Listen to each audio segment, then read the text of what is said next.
మాటని మాట్లాడను. నేను గౌరవ ముఖ్యమంత్రి గారు నిన్న మాట్లాడినటువంటి విషయాన్ని నేను ప్రస్తావన చేస్తూ, గౌరవ ముఖ్యమంత్రి గారు నిన్న ఏమన్నారు, మాకు టీఆర్ఎస్తో సంబంధం పెట్టించే ప్రయత్నం చేశారు. మీరు ముందు చెప్పండి, మీరు టీఆర్ఎస్ కలవరని చెప్పేసి, మీకు టీఆర్ఎస్కి ఫర్దర్గా ఏ రోజు కూడా లోపాయకార ఒప్పందం ఉండదని చెప్పి రేపు పార్లమెంట్లో మీరు వారు కలవరా, లేకుంటే భవిష్యత్తులో కూడా ఎప్పటికీ కలవరా మీరు చెప్పండి. లేక వారి సభ్యుల్ని మీరు తీసుకోరా మీరు చెప్పాలా. అది మీరు చెప్పకుండా మమ్మల్ని చెప్పమంటే ఎట్లా?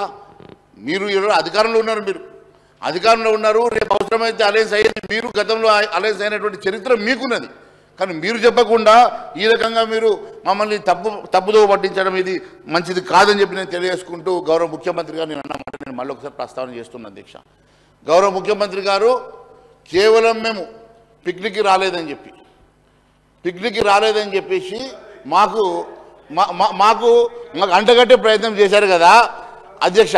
నేను ఒకటే అడుగుతా ఉన్నాను ఉన్న లక్ష్మణ్ భాయ్ కూర్చోండి. నేను ఒకటే లెట్ మీ కంప్లీట్. మీరు నిన్న వెళ్ళి పోయొచ్చిన తర్వాత మీ వెంట మేము రాలేదంటే, మీ వెంట వస్తేనేమో మేము మంచి వాళ్ళము, లేకుంటే మేము వెంట రాకుంటే మేము ఇదైతామా?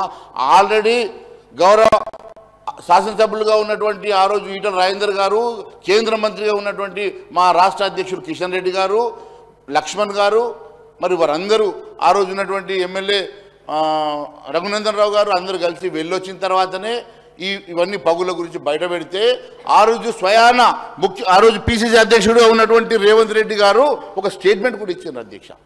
ఏమని ఇచ్చిందంటే, నేను పూర్తిగా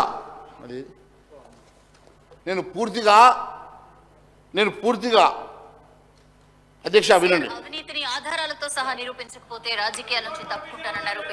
Sir, without the permission of the chair and the house, nobody can display or try to put audio recordings in the house.